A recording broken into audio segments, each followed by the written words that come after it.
I don't fully understand how we could have Northern Ireland and the Republic of Ireland in separate customs unions and somehow avoid there being tariffs, checks and customs posts on trade between North and South.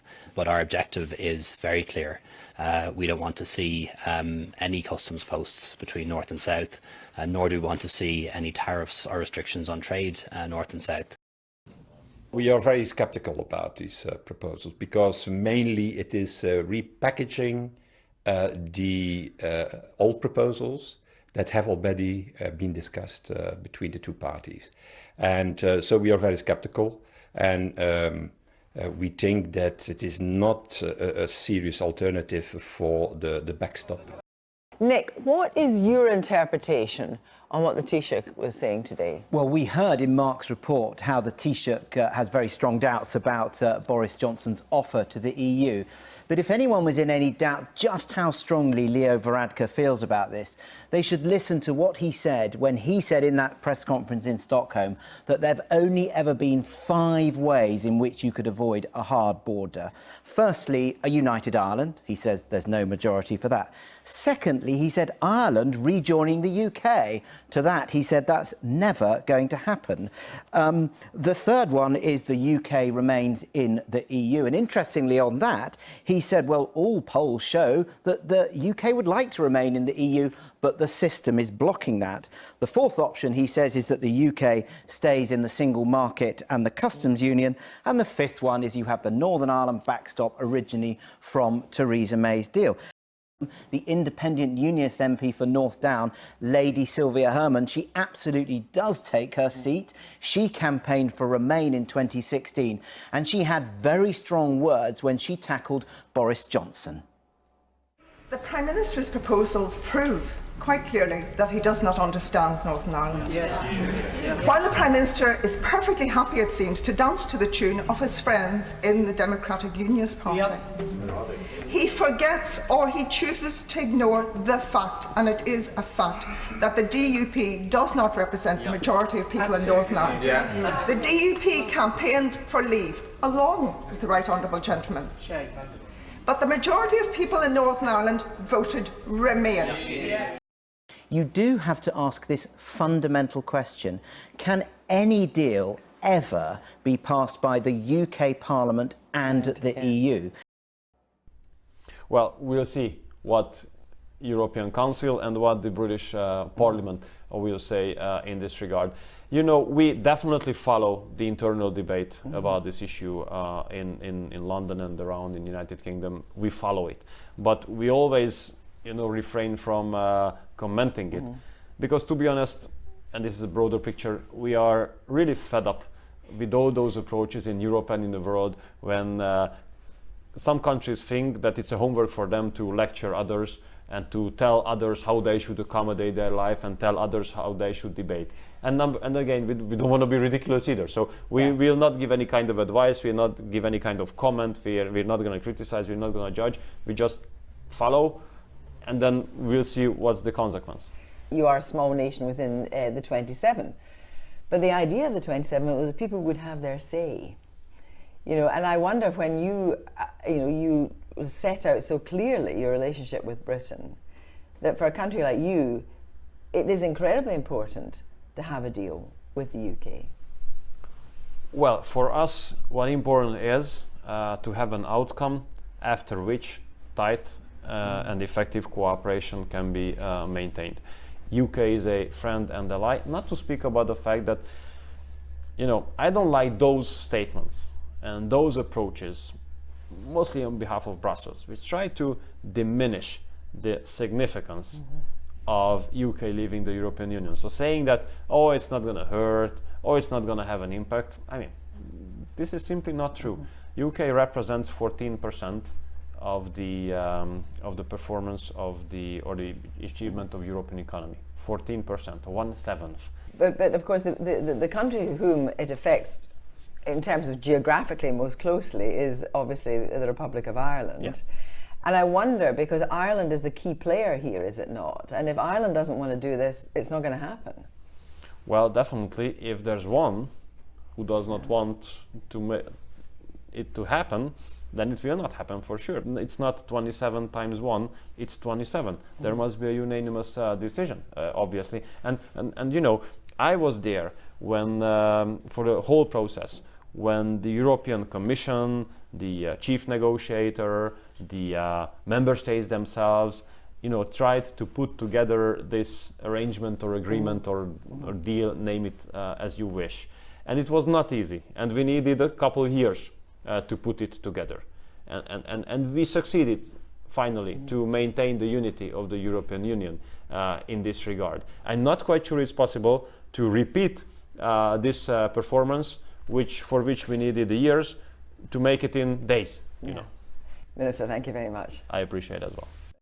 Former International Trade Minister Greg Hands, who early this year worked in a set of alternative arrangements to prevent a hard border between the UK and Ireland. Good evening. Thanks very much for joining us. Understanding between what is essentially a set of customs declarations and what would be a set of customs checks. This would be making customs into a series, like a business transaction. Series of customs declarations. Very important to understand the difference between a customs declaration and a customs check. A customs declaration would be made in the same way that a tax declaration or a VAT declaration. So you don't need technology then? You don't need technology? All of the technology is already in place. We believe, for example, the Trusted Trader Scheme is an existing technology in use in various places around the world, including the European Union's own AEO scheme. This is existing technology, not new technology. This is not a border. What we're talking about here in the customs side is a set of declarations that would be decentralized, would be made in companies' premises or during the supply chain or the point of arrival, but they would not be done at the border. So there would not be customs checks, there would be a series of customs declarations. Be treated in the same way that something like income tax or VAT. It would all be done electronically with the ability to have a check well away from the border if that were felt to be necessary. But customs would be done through a series of declarations. That is the way borders are moving. Borders are moving away from being lines in the sand to being a series of transactions. That's what this is about. We have a situation where part of this deal would have, ratified by Westminster, ratified by the EU, ratified by Stormont, which, as you very well know, has not sat for more than 2 years and shows absolutely no sign of reconvening. The Deputy Prime Minister, Simon Coveney, today told the Irish Parliament the new proposal, which would create 2 new customs borders for the island of Ireland, had fundamental problems. If that is the final proposal, there will be no deal. Incumbent on all of us now to explore the opportunities that are there in the context of this proposal and see if there is scope to build on it. Fianna Fáil is the second biggest party after the ruling Fine Gael. We are taking the view that this is in the national interest and it trumps almost everything else across the political spectrum. I don't think there's domestic space for him to do it. I don't think there's space within the EU for him to do it. I think at the end of the day, what we're talking about here is a collective coming together and trying to work out a solution. But when the UK comes back knocking, as it inevitably will, and as we will, I don't say that in any pejorative sense, to do a future trading relationship, these issues will be back on the table to be resolved before we get to that space. I think there's a certain historical tone deafness in some of the rhetoric that comes from some of the hardline Brexiteers, in terms of threatening Ireland. You're going to go hungry, you're not going to get your medicines. Because underlying those threats is, I think, one of the fundamental misjudgments in relation to the Brexit project, which is that you're not dealing with Little Ireland, you're dealing with the European Union. For 30 years as civil servant, Philip Rycroft was until recently the most senior of mandarins, the permanent secretary at the Department for Exiting the European Union for the past 2 years. Tonight, a free man, he delivered a speech on the makings of Brexit and the road ahead, and he joins us from Cambridge. Philip Rycroft, thank you very much for joining us tonight. Pleasure. Did you imagine that this was where we would be 28 days out? No. Frankly, and it's very difficult when you look back, to have imagined that we'd have come to this pass. We're in a situation which was very difficult to foresee. There's been a lot of miscalling en route of the outcome of referendums and of elections and so on. But I think if I said to the audience tonight, if I'd been in front of them 5 years ago and I'd said that we'd have come to this pass now, they would have laughed in disbelief. It is extraordinary the way the world has changed, but clearly there's a long road still to go in the Brexit process. Tell me about what you think of these twin populist movements, as you call them. So I think both in some respects reflected or grew from some quite deep discontent in the country, people concerned about globalisation, a loss of sense of place in community, disenfranchisement of local communities, people thinking that power was held very distant from them and from their concerns. On top of that, you had the loss of trust in some of our institutions, the expenses scandal in Parliament, for example. So, and in addition to that, austerity, creating a context in which people were prepared to challenge the status quo and the establishment. I think that certainly in the way that we saw the response, particularly from the UK establishment, if you like, to the Scottish referendum, and then the way in which Prime Minister Cameron sought to deal with the issues in his own party, it was a very tactical response. And I think in retrospect, obviously hindsight is a wonderful thing, but in retrospect, both of those things required a more fundamental reappraisal of what the issues were and how they might be dealt with.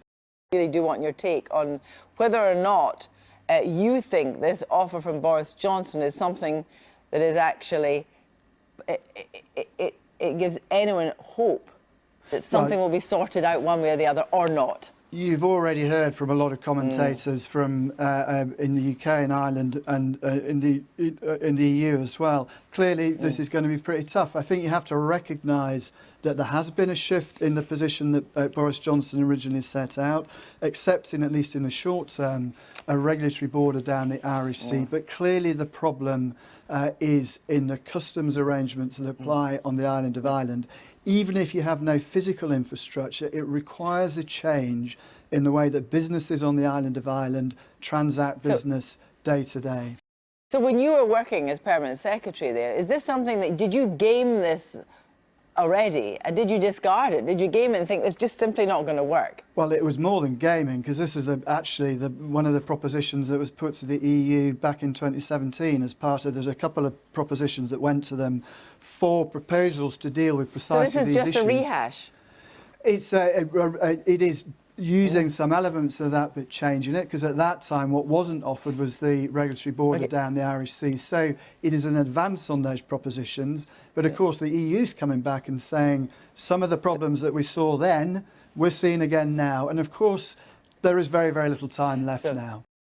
Now, in your view, Boris Johnson says out on the 31st of October, come what may. But as you know, we have the BEN Act, and the BEN Act provides for an extension.